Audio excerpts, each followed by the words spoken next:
Assalamualaikum warahmatullahi wabarakatuh. Halo semuanya, bagaimana kabar Ananda? Semoga Ananda semua dalam keadaan sehat-sehat ya. Baik, hari ini kita akan belajar tentang pendidikan agama Islam. Yang pertama, tujuan pendidikan Islam. Menurut Hujair Al-Hasanaki, menyebut istilah tujuan pendidikan Islam dengan visi dan misi pendidikan Islam. Menurutnya, sebenarnya pendidikan Islam telah memiliki visi dan misi yang ideal, yaitu rahmatan lil alamin. Selain itu, sebenarnya konsep dasar filosofis pendidikan Islam lebih mendalam dan menyangkut persoalan hidup multidimensional, yaitu pendidikan yang tidak terpisahkan dari tugas kekhalifahan manusia, atau lebih khusus lagi sebagai penyiapan kadar-kadar khalifah dalam rangka membangun kehidupan manusia yang makmur, dinamis, harmonis, dan lestari, sebagaimana disyariatkan oleh Al-Quran, Allah dalam Al-Quran. Selanjutnya yaitu materi pendidikan Islam. Yang pertama yaitu pendidikan keimanan. Menciptakan hubungan yang hangat dan harmonis, menghadirkan sosok Allah melalui aktivitas rutin. Seperti ketika kita bersin, katakanlah Alhamdulillah. Memanfaatkan setiap momen religius seperti salat berjamaah bersama dalam keluarga tentu akan memupuk keimanan dalam diri seorang anak. Kemudian pendidikan moral akhlak atau tarbiyatul khuluqiyah, yaitu dengan menghindari mengeksplorasikan emosi dengan cara kasar atau tidak santun dan tidak bijak.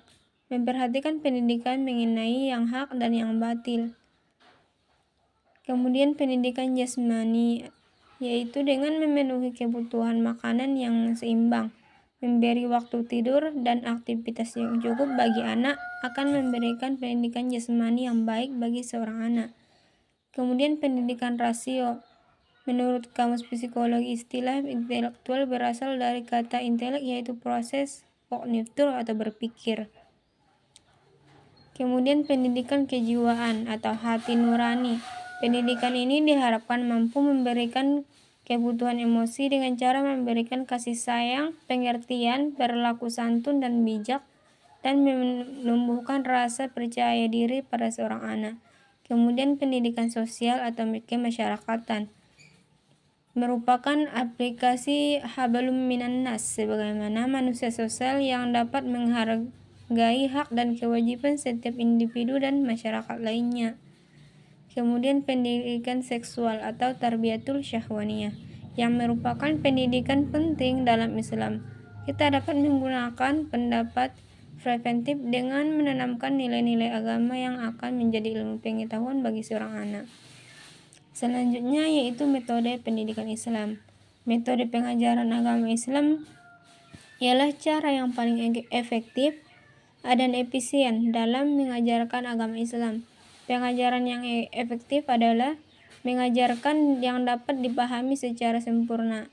Dalam ilmu pendidikan sering juga dikatakan bahwa pengajaran yang baik adalah pengajaran yang berfungsi dengan baik. Selanjutnya itu metode pendidikan Islam. Nah, di sini ada beberapa metode pendidikan Islam secara garis besar. Yang pertama, metode keteladanan atau uswatun hasanah.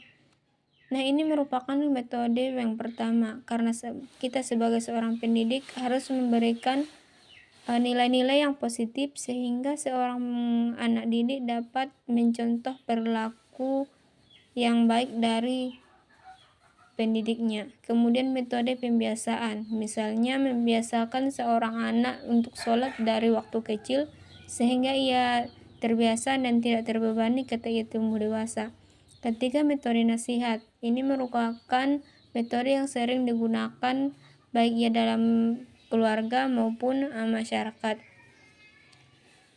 Keempat, metode memberi perhatian. Nah, di sini kita dapat memberikan perhatian kepada seorang anak didik sehingga ia merasa diperhatikan dan dikasih sayang. Dan apabila kita memberikan nasihat atau memberikan pelajaran, ia akan mudah menerimanya karena ia merasa dia diperhatikan. Dan yang kelima adalah metode hukuman.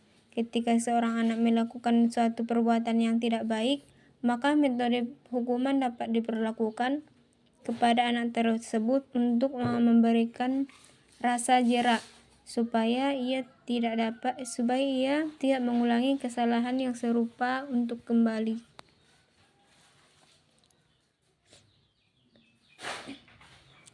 Nah, itulah beberapa yang dapat saya sampaikan.